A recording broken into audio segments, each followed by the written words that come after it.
Dominic LeBlanc, should he change his mind? He absolutely should. He has what it takes to beat Pierre Poilievre, and I think he has broad support from caucus. So I really hope he does reconsider and put his name in the hat, in the ring. What is it that he has that you think could beat Poilievre? Well, I think Dominic has incredible political sense, but more than that, he understands this country. He understands what Canadians are facing, and he's real. He talks like a real person. He understands the real issues that people are facing, and he knows how to bring solutions. And so I think he has exactly what it takes, and I think he's going to stand up for Canada in dealing with the U.S. or anybody else.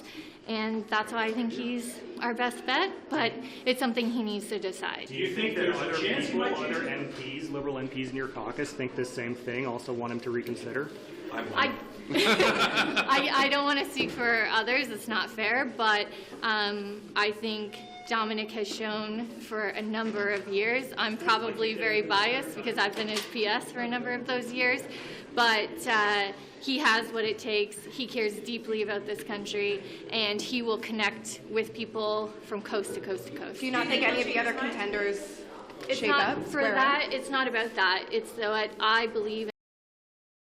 It was a good caucus, as always is. It was a good discussion. Are you guys giving a recommendation to the party in terms of what you should want the leadership race to look like, and was there consensus on that? Well, so party's going to decide. I don't discuss a caucus deliberation, but it was a very thoughtful conversation around the process we should be looking at. Of course, it's up to the party executive to make this determination based on the Constitution. Was there representation from the party executive? I understand you don't want to talk about what was said, but we're just trying to understand, like, was there someone from the party in there who could actually hear your concerns? Of course.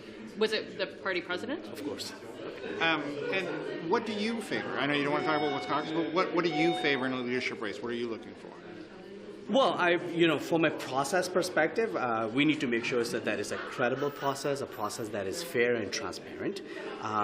We want Canadians to have full confidence in the process that we follow in electing the next leader and the Prime Minister of the country. So that's a very important element, which I have full confidence in the party and the board that the rules they will set up will allow for that level of credibility to the entire process. What does a credible process mean, though?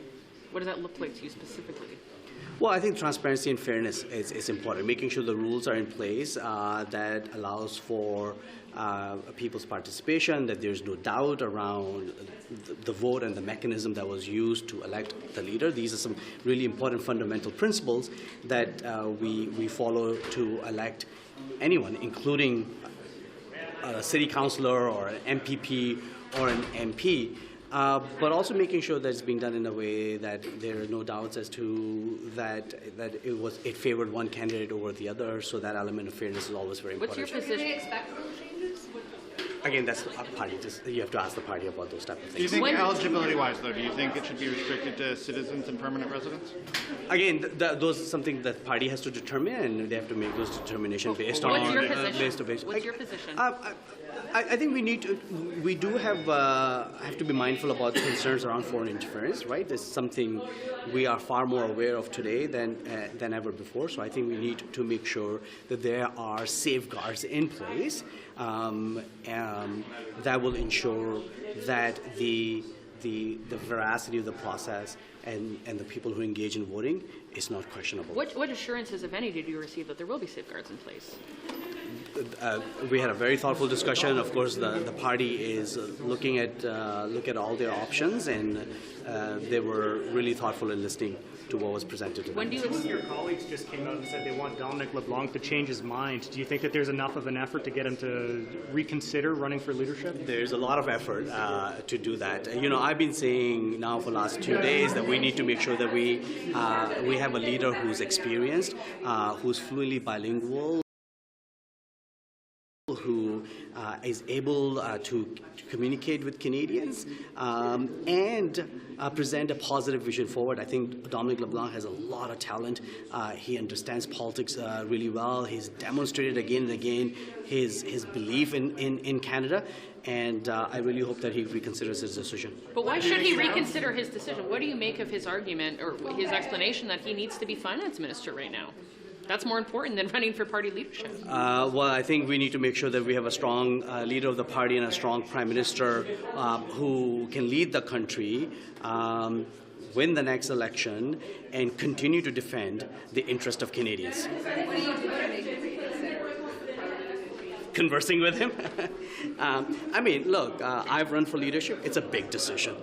There's a lot of internal reflection that goes on. Of course, you have to speak to your family. You have to speak to your supporters, and then you make a decision. And so I think the reflection process that he is going through is credible. It is a big job. It is a huge undertaking, and so I respect him for doing that, and I'm grateful for his friendship that he's listening to myself and many people who are members of the caucus. But isn't it more important that Canada has some stability in terms of who's, the Minister of Finance and in charge of border security at a time when, there's increasing, jokes or otherwise comments being made about Canada being the 51st state of the United States? Like, isn't that more important than the Liberal Party leadership here? Well, first of all, we're not just talking about Liberal Party leadership. We're talking about not only the leader, but also the next prime minister and somebody then who will lead the party into the next election so that we continue to defend effectively the interest of Canadians.